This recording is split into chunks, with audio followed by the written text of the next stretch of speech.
Hey guys, Buildzoid here, and today we're hopefully going to be doing a bit of a short video because I swear I've answered this question twice at this point. It might have been from two different people, or it's the same person, and they just cannot comprehend this response that I've given them. Because, yeah, I've given this response twice. So I figured I'd make a video explaining what is J4003. And the question is, on the topic of power limits, do you know which pins are for the I2C interface on the MP2857 voltage controller on the XFX 7900 XTX Merc 310? And the thing is, I don't need to know what the I2C pins on the MP2857 are on this GPU because it's an AMD, it's a AMD GPU. The PCB is based pretty closely on the reference card, and therefore it has a J4003. And J4003, at least on all the cards that I've tried it with, that being Vega 6900 XT, 9070, 5700 XT, this is the I2C header for the entire GPU. If you hook up an Elmor EVC2 to it, so one of these, you get access to all of the I2C voltage controllers that the card has. Now, the reason I say all of the I2C controllers is because there are dumber voltage controllers on the GPU for minor power rails that simply do not have a digital interface. So obviously you don't get control over those. But for things like the main voltage controllers for things like vCore memory, VSOC, VDDCI, it depends on the card. You just use J403, 4003. So let's take a look at where that is. So of course we're going to Tech Power Up, 17900 XTX, Merc 310. And now we're just going to go to the PCB pictures and we're going to look at the back. And is right there, J4003. And so, yeah, you're just going to connect your Elmor EVC2 to this header. You're not going to try to solder to the pins of the voltage controller, because I've done that in the past. It's not it's not fun. And the biggest issue with it is, like, even if you do possess the skills to attach wires directly to one of these voltage controllers, if you ever accidentally pull a little bit too hard on those wires, you are going to rip the pin and the trace right out of the board. I even have a video about repairing a 5700 XT that somebody sent me after they did exactly that, where they ripped the pins off of the voltage controller because, yeah, they soldered their EVC2 directly to the voltage controller, which is why, I'm like, no, you should just use J4003. It's right there.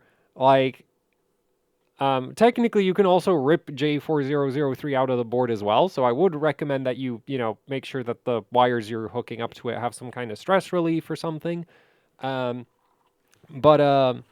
there's no need to solder directly to the voltage controller.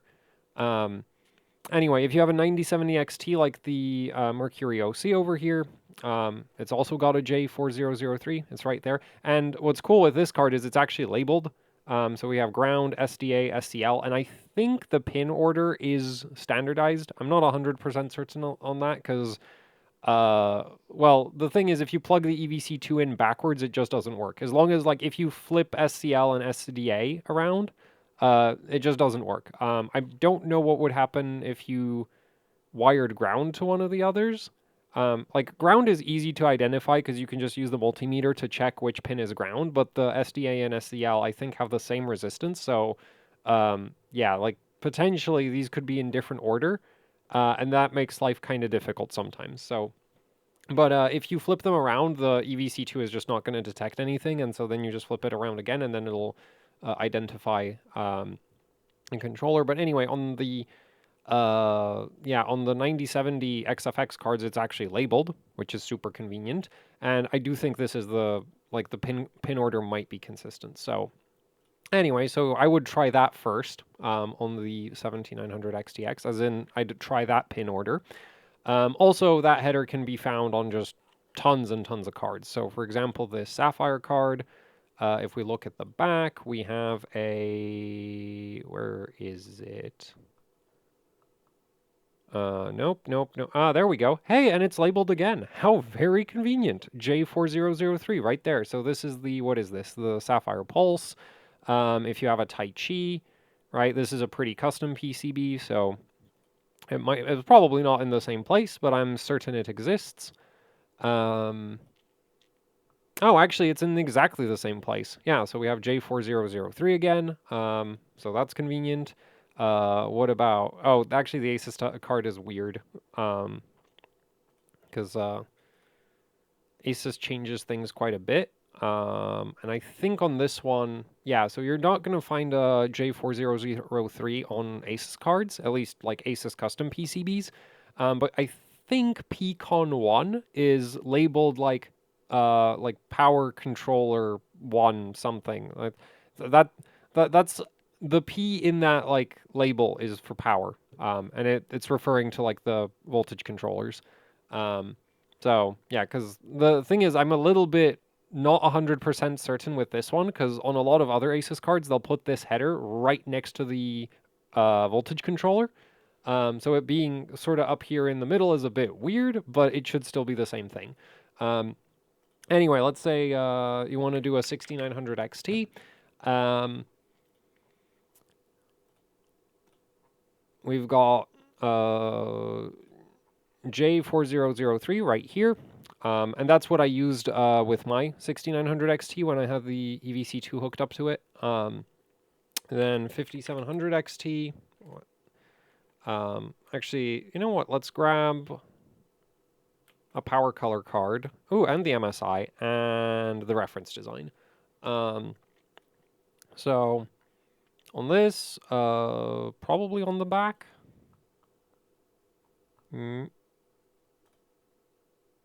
Oh, maybe...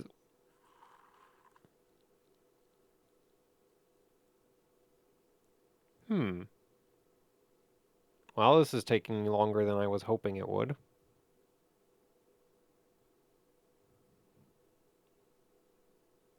Because, yeah, I didn't check this one ahead of time.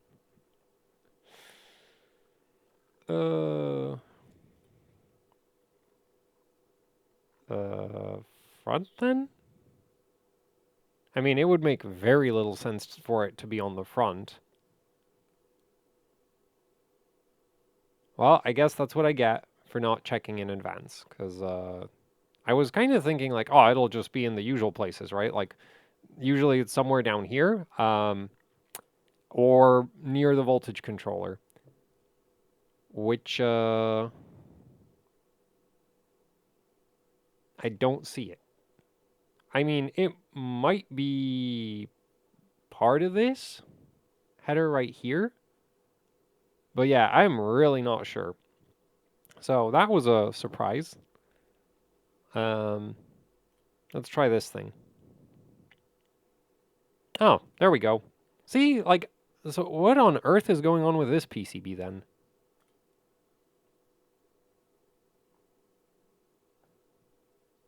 Huh. Yeah, I have no idea.